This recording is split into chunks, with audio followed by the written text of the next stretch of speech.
عباسی ہوں یا اموی آپ نے فرمایا تھا، وہ مائنڈ سیٹ ایک ہے اور ان کا ہدف ایک ہے. یہ وہ مائنڈ سیٹ ہے جس نے بہت اوائل میں کہا تھا کہ خلافت کو اور نبوت کو ایک گھر میں جمع نہیں ہونا چاہیے. نہ جانے یہ کہاں سے یہ حکمت آئی اور یہ کہاں سے حکم ہوا، لیکن بہرحال اس پر عمل کیا جاتا رہا. تو حضرت امام رضا کو ولی عہد بنایا گیا، اور وہ بھی دراصل ایک مسئلہ تھا. اسی دوران آپ یتیم ہو گئے. حضرت امام محمد تقی در یتیم اپنے نانا کی سنت پہ چلے. کیا بات! یہ ساری ان مشکلات کو آپ کس طرح دیکھتے ہیں؟ اور اس دوران آپ کا جو تربیت کا عمل ہے، جو اصلی عمل ہے، جو عمل تزکیہ ہے، رسول اللہ صلی اللہ علیہ وآلہ وسلم کا ورثہ، اس سے آپ سے تساہل نہیں ہوا اور شاگردوں کی کثیر تعداد آپ نے پیدا کی. ڈاکٹر صاحب، آج ایسے لگتا ہے کہ جیسے غلاموں پر تصرف کی کرم نوازیاں ہو رہی ہیں، اور ایک سے بڑھ کے ایک خوبصورت بات. اور میں یہ سمجھتا ہوں ہماری زندگیوں کا مقصد بھی یہ ہے.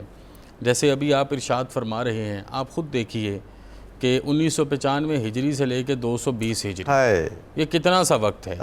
لیکن اس ایک وقت میں بھی حضرت علی المرتضیٰ شیر خدا کے ایک نابغہ روزگار بیٹے نے نباز عصر بن کے وہ مارکۃ الارا عمل کیے ہیں کہ آج کے دور میں لوگوں کے لیے مشعل راہ ہیں. بے شک. جیسے ابھی قبلہ پروفیسر صاحب نے کہا نا کہ ہم اس دروازے سے ہٹے، اور آپ نے ارشاد فرمایا میں بڑا لطف اور سرور لیتا ہوں. ہر وہ انسان جس کو ماں کی گود سے حلاوت ایمان ملا ہے، وہ اسی طریقے سے کل ایمان کے دروازے سے ہی لطف و سرور لے گا نا. وہ کہاں سے لے گا؟ اور جب سے ہم نے روح گردانی کی، اموی سوچ تھی تبرہ کرنے کی، عباسی سوچ تھی کہ ان کو زہر دے دیا جائے، یا یہ آپ ایک ایک کی زندگی دیکھیے نا. اور زندگی میں وقت کتنا ملا، لیکن جس نے اس دنیا کے اوپر اپنے قدوم مبارک رنجا فرمائے، آج تک ان کے علوم اور معرفت کے معاملات زندہ ہیں. اب آپ حیران ہوں گے کہ اتنی چھوٹی سی عمر میں آپ نے اسماء الرجال کے شاگرد پیدا کیے. کیا بات! اور اسماء الرجال پر بحث کرنا اس زمانے میں کیا کوئی آسان کام تھا؟ بہت کٹھن تھا. آج تو شاید لوگوں کو لفظ بھی نہیں آتا ہوگا. اس زمانے میں آپ کسی ایک چیز کے اوپر بحث شروع کرتے تھے تو اس وقت کا احساس ہی ختم ہو جاتا. یعنی حضور اس وقت کی سب سے اہم برانچ آف ریسرچ آپ کہہ لیجئے، یہ ریسرچ میتھڈالوجی کی پیک پہ پہنچا ہوا یہ علم تھا، پنپ رہا تھا. اور پھر اس کے بعد آپ فقہ ہو، علوم حدیث ہوں، تفسیر ہوں، اور اس کے علاوہ عقائد کے جتنے معاملات ہوں، جو پہرا آپ نے اپنی زندگی میں دیا ہے وہ کس نے دیا ہے؟ معارف روحانی. اور سب سے بڑی بات ہے، آج کی سیاست جو ہے وہ پھر بھی آسان ہے.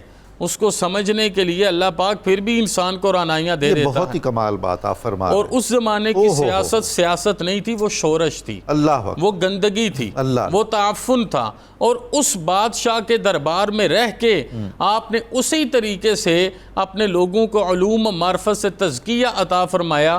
گویا حضرت موسیٰ کلیم اللہ کا فیضان عام چل رہا ہے، اور وہ فیضان نہیں، فیضان عام چل رہا ہے. اور میں آپ کی خدمت میں یہ بات رکھوں کہ جس طریقے سے اس وقت کے خلیفہ نے، جس کا نام مامون الرشید تھا، اس نے آپ کے بابا کو ولی عہد مقرر کیا اور پھر آپ کے ساتھ اپنی بیٹی کے نکاح کا انتظام کیا. مقصد کیا تھا؟ گردن پر حکومت تو کر سکتے تھے، گردن پر حکومت تو کر سکتے تھے، دل پہ حکومت کل بھی زہرا کے بچوں کی تھی اور آج بھی زہرا کے بچوں کی ہے. گردن پر حکومت ہو سکتی ہے، دل پر حکومت مرتضوی ہے. گردن پر حکومت ہو سکتی ہے، دل پر حکومت مصطفوی ہے. اور جو اس رستے سے آئے گا، پھر وہی جملہ آپ کا، جو اس دروازے سے آئے گا، دل پر حکومت ہمیشہ وہی فرمائے گا. اب یہ ساری چالیں چلی گئیں، آپ کے فیس کو یوٹیلائز کرنے کی کوشش کی گئی. آپ نے وہاں پر بیٹھ کے بھی اپنے علوم، معرفت، معنی، مطالب کے سمندر کے ساتھ غوطہ زن ہو گئے، لوگوں کے دل کی دنیا بدلی. میں یہاں پر ڈاکٹر صاحب قبلہ ایک خصوصی بات آپ کے پورے کانٹیکسٹ سے ہٹ کے کرنا چاہوں گا کہ حضرت امام محمد تقی کی زندگی یہ بتاتی ہے کہ انسان نے اگر اپنے نقوش قدم چھوڑنے ہیں تو ضروری نہیں کہ زندگی 80 سال کی ہو، ضروری نہیں زندگی 100 سال کی ہو، ضروری نہیں کہ سارے حالات موافق ہوں، ضروری نہیں کہ ہر کوئی آپ کی خدمت میں بیٹھا ہوا ہو. آپ اللہ سے لو لگا لیجئے. اور یہاں پر مجھے جملہ یاد آتا ہے میرے مرشد ضیاء الامت پیر کرم شاہ صاحب کے پاس ایک بندہ آیا, اس نے کہا کہ میں نے ایک وظیفہ کیا, ایک چڑیل قابو کی, پھر وظیفہ کیا جن قابو کیا, اب وظیفہ کیا تو دیو قابو کر رہا ہوں. آپ نے کہا تو نے پوری زندگی ضائع کر دی, تو اللہ کے قابو ہو جاتا, اللہ کی ہر چیز تیرے قابو ہو جاتی, آپ اللہ کے قابو ہو گئے.